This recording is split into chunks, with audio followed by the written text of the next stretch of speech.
E aí pessoal, beleza? Felipe Altamira aqui falando para mais um vídeo nesse canal. E esse é um vídeo que muitas pessoas já me pediram várias vezes no meu Instagram, principalmente quando eu abria muita caixinha de perguntas por lá. E é a história da minha conversão, como eu saí de um ateu convicto, um ateu pentelho, um ateu convicto assim desde criança, que passei minha adolescência inteira convicto da não existência de Deus, para um católico recém-convertido, pode dizer, recém-convertido, me batizei em 2015, que se converteu ao cristianismo e se aprofundou no estudo das religiões e decidiu pela Igreja Católica.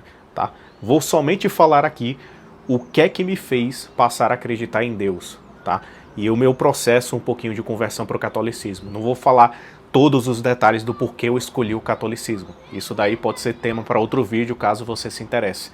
O objetivo desse vídeo é falar porque eu deixei de ser ateu para ser teísta, para passar a acreditar em um Deus, em um design inteligente, em um motor imóvel, em um ser contingente, em um ser necessário, e não um ser contingente, encarando Deus como um ser necessário, um motor imóvel, né, que veio antes de tudo. É um ser pessoal, não gerado, não criado, eterno, que não passou a existir e que deu origem, né, a todo o ordenamento de todas as coisas como conhecemos, né?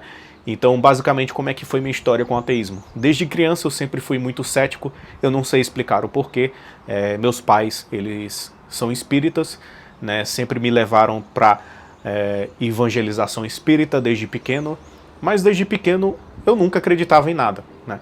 Sempre tive uma rejeição enorme para acreditar em qualquer coisa metafísica, espiritual, sempre tive uma rejeição natural. Até que, sei lá, com 10 anos de idade eu já me dizia ateu, convicto, chocava os meus coleguinhas, né, de sala que não entendiam absolutamente nada, mas eu simplesmente falava que não acreditava em Deus porque não se tinha provas de que Deus existisse, né? E eu passei muito tempo nesse posicionamento extremamente cético, não agnóstico, tá? Realmente ateu, convicto, Deus não existe, e eu era um ateu chato, né? E eu experienciei, passei por toda a experiência das fases do ateísmo. Se você estiver na fase última que eu vou falar para você aqui, você está no prelúdio da sua conversão. Você já vai se tornar cristão. Então é só uma questão de tempo, né? Existe uma fase do ateu que é o ateu todinho, né, que virou meme na internet. É aquela fase de revolta. Você é revoltado contra as religiões. Você acha que é um ser especial por ter questionado Deus, por ter se revoltado contra as religiões, contra os sistemas religiosos. Você passa a ter contato com pessoas medianas, né, com a média das pessoas que têm alguma religião, e no confronto, né, de debate com essas pessoas, você percebe que a sua inteligência, né, a sua compreensão básica, né, de empirismo, de filosofia, da ciência, é muito maior do que a média dessas pessoas. E quando você faz certas indagações, essas pessoas não sabem responder. Quando elas tentam debater com você, elas não sabem como responder. E você acha que está por cima, você acha que está questionando todo mundo, você se acha o tal, né, nessa fase do ateu todinho. Você vira um ateu militante, ou seja, o que é o ateu militante? Ele não é só ateu no canto dele, ele realmente milita, é como se ele fosse um evangelista do ateísmo, né? O cristão tem que pregar o evangelho, o ateu militante, o neo-ateu, ele prega o ateísmo, né? Como se fosse um papel religioso e fanático ali, só que da não crença, da negação da crença, né? E é interessante que nessa fase você se dedica, assim, de forma muito ávida, muito enérgica, a questionar a existência de um Deus que para você não existe, que deveria ser, em tese, insignificante. Mas você basicamente fundamenta, sedimenta toda a sua existência numa raiva, assim, inexplicável em questioná-lo a todo custo. E provavelmente você sempre vai ter uma birra com o cristianismo, você não vai ter uma birra com outras religiões. Você sempre vai pegar no pé de cristãos, né? Já é um sinal aí do porquê você faz isso. Todo ateu sempre pega no pé do cristianismo. Nunca questiona muito o islamismo, o budismo ou demais outras religiões. É sempre tacando o pau no cristianismo, sempre criticando o cristianismo. Passei minha adolescência inteira numa convicção absurda, acreditando na teoria do Big Bang, embora a teoria do Big Bang tenha sido formulada por um padre, e é a teoria da inflação cósmica, né? O que é irônico, teoria do Big Bang é um termo pejorativo que inventaram para zombar da teoria da inflação cósmica do padre Lamatré. Não é só que o padre ele teorizou isso justamente para provar que o universo ele passou a existir, porque, acredite ou não, Os ateus ali da Revolução Francesa, os iluministas, eles acreditavam que o universo era eterno, ele sempre existiu, o universo não passou a existir. Ou seja, eles basicamente substituíam a propriedade de Deus e atribuíam essas propriedades divinas para o próprio universo em si. Uma espécie ali de paganismo, de panteísmo, simplesmente remodelado, que eles não conseguiam admitir. Inclusive na Revolução Francesa, no Iluminismo, os caras cultuavam o Deus da razão, agora somos a favor da razão, da iluminação, por isso o movimento iluminista, né? Somente a racionalidade vai ser permitida, como se eles fossem super racionais de fato, sendo que não eram, né? Então, basicamente, o ateu ele sempre tem esse movimento de revolta contra o cristianismo, acreditava no Big Bang, né, mesmo sendo irônico, mesmo que o padre tenha formulado a teoria do Big Bang, justamente para provar que o universo não era eterno, o universo teve um ponto de partida e que, portanto, se teve um ponto de partida, alguém causou esse ponto inicial. Tá? Para a gente não entrar em regressão infinita, por lógica, né, indutiva, a gente necessariamente tem que chegar a um ser contingente, né, ou, na verdade, um ser necessário, não um ser contingente. O que é o ser necessário? É o ser necessário para a gente não ficar infinitamente nessa regressão do que o gerou o quê, né? E faz todo sentido quando você fala de um ser divino, criador de toda a ordem do universo, que ele seja não criado, que ele seja eterno, que ele seja o motor imóvel principal que deu origem a toda, digamos, toda a criação do universo. Então, basicamente, fui um ateu ávido ali pela adolescência, sempre questionando, aquela coisa toda. Até que eu passei a tomar vergonha na cara, só lia ateus, só lia autores ateus, via vídeos de ateus, me achava super inteligente por ser ateu. Quando debatia com um cristão médio, eu sempre ganhava dos debates, porque o cristão, ele raramente, ele é treinado para defender a sua fé, na apologética da sua fé. Ele não sabe, a grande maioria dos cristãos não sabem como defender as suas próprias fés, o que é triste. Isso vem mudando um pouco hoje em dia, as pessoas estão mais engajadas, mas na época que eu era ateu, umas perguntinhas que você fazia, você paralisava qualquer cristão que não sabia defender a sua fé. Então quem era ateu muito convicto, porque realmente ganhava todos os debates.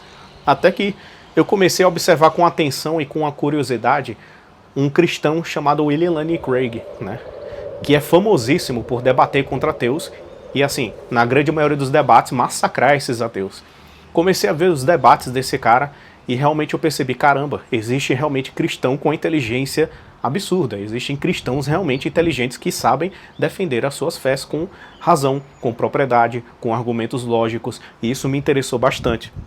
Passei a ver cada vez mais os vídeos e debates do William Lane Craig, passei a comprar os seus livros para poder consultar o outro lado, né? Comecei a ler São Tomás de Aquino, as vias para Deus, os argumentos de São Tomás de Aquino, das vias para a existência de Deus, e comecei a mergulhar de fato na literatura filosófica cristã, né? Principalmente sobre os argumentos, né, a respeito da existência de Deus, argumentos lógicos, né, que seguiam todo um raciocínio lógico de um porquê, né, explicando o passo a passo do porquê existe um Deus, né, porquê existe uma religião, né, e você vai percorrendo, né, nessa fase, quando você passa, né, a estudar os cristãos de forma aprofundada, principalmente os filósofos cristãos, você chega numa fase do ateísmo seguinte: ok, eu sou ateu, mas eu vejo uma importância na religião cristã.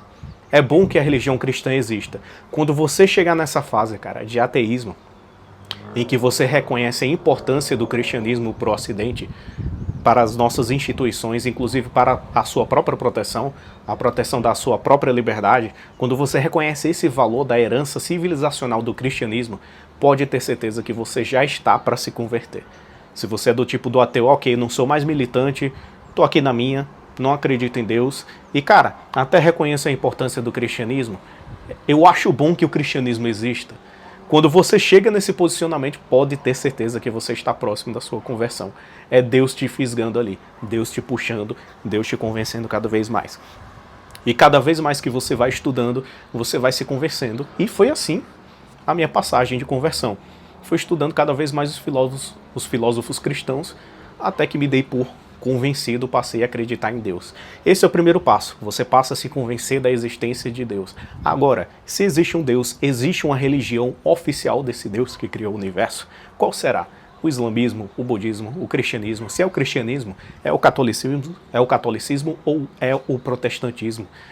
Passei ali um tempinho estudando as religiões, estudando o protestantismo, o catolicismo, frequentei todo tipo de igreja, congregação protestante, frequentei as missas, passei ali basicamente uns anos estudando, meditando, até que eu me decidi por me converter ao catolicismo. Quando decidi me converter para o catolicismo, me batizei em 2015. E o que é que foi crucial ali para eu me converter ao catolicismo, que foi super interessante. Teve um episódio, né, que eu lembro até hoje, que eu estava querendo me batizar na igreja católica, né, depois de me converter, e saí procurando por todos os lugares, qualquer paróquia, para que eu pudesse me inscrever para me batizar. E as inscrições tinham acabado em todas as paróquias. Liguei para um monte, entrei em contato, infelizmente acabou, infelizmente não é agora. E, cara, eu fiquei muito triste que eu queria me batizar em 2015. E eu lembro que eu estava lá no meu quarto, assim, triste, depois de ter entrado em contato com várias pessoas em todas as paróquias de forma, assim, unânime, todas com inscrições encerradas para o batismo naquele ano. Aí eu comecei a sentir uma inquietação inexplicável, né? Uma inquietação intuitiva absurdamente inexplicável. E estava me direcionando especificamente o seguinte, essa inquietação, essa intuição, que obviamente era Deus falando. Vá até a paróquia ali do seu bairro, do outro lado da passarela do seu bairro, vai até lá. Só vá lá. Eu sei que você já consultou um monte de paróquia, já recebeu um não de um monte de paróquia, você acha que só vai se batizar ano que vem, mas vá até lá. Essa intuição me dizia exatamente isso, e era exatamente isso, especificamente aquela paróquia. Cheguei lá naquela paróquia, querendo saber, querendo conclamar, né, para o padre, para ser batizado. Tava lá o secretário da paróquia, eu falei, eu quero saber se eu posso me batizar. Ele, infelizmente, cara, não pode. As inscrições se encerraram, tá todo mundo se formando, se preparando para se batizar. Né? Na verdade, as aulas já foram dadas, né, de preparação para o batismo. E, cara, não tem como. Não tem como, as inscrições já acabaram. E, inclusive, os que se inscreveram já tiveram as aulas de preparação e tudo mais. Aí, do nada, aparece o padre dessa paróquia, inclusive o padre Nunes, né, dessa paróquia, e falou, opa, você quer se batizar? Então você vai. O cara chegou lá e praticamente praticando a intervenção. Opa, você quer se batizar? Não vamos negar o batismo a ele, não. Pode inscrever ele aí, vamos dar um jeito, vamos chamar fulana para dar as aulas de preparação para ele, ele vai se batizar. Aí, pô, providencial, né? No timing perfeito como tinha que acontecer. Justamente seguir o que aquela inquietação estava me mandando fazer, né, o que Deus basicamente estava me mandando fazer. Fui lá para a paróquia especificamente, e bem na hora que eu fui, o padre estava lá e escutou minha conversa com o secretário de lá. E, basicamente, fui inscrito, me inscrevi para me batizar e me batizei em 2015. E é isso. Basicamente, essa é toda a trajetória que eu tive, né, desde o ateísmo até minha conversão ao catolicismo. E se você está passando por essas fases do ateísmo, acredite, né? Se você está na fase do ateu pentelho, questionador, leia os filósofos cristãos, leia as vias para Deus. Procure os cristãos filósofos de fato, os porretas, os apologetas. Não tenha medo de ler o outro lado. Eu sei que você sempre lê os filósofos ateus, os cientistas ateus, e você se acha inteligente por isso, mas você não é. Você não é, meu filho. Então, anote esse recado. Estude os filósofos cristãos. Afinal, você tem medo de quê, cara? Você tem medo de se convencer? Né? Você não é inteligente? Você não gosta de ver todos os lados? Então não tenha medo, né? Pesquise os filósofos cristãos, estude e você vai ter uma verdadeira surpresa. Deus vai encaminhar o resto. Né? Deus vai te inspirar a buscar cada vez mais conhecimento e você inevitavelmente vai se convencer. E eu já vi várias pessoas ao meu redor que, de certa forma, foram influenciadas por mim, que também eram pessoas ateias e que hoje são cristãs, a grande maioria católicos, né? Passaram pela mesma trajetória que eu passei. É impressionante. É o mesmo passo a passo. São as mesmas fases do ateísmo. Quando você está nessa fase final, do tipo, sou ateu, vou ficar na minha, não vou militar, e eu reconheço a importância do cristianismo para o Ocidente, inclusive a importância das instituições civilizacionais. Esse ponto aí, cara, esse ponto, Deus está quase lá, está te fisgando. E muito em breve você vai se converter. É isso.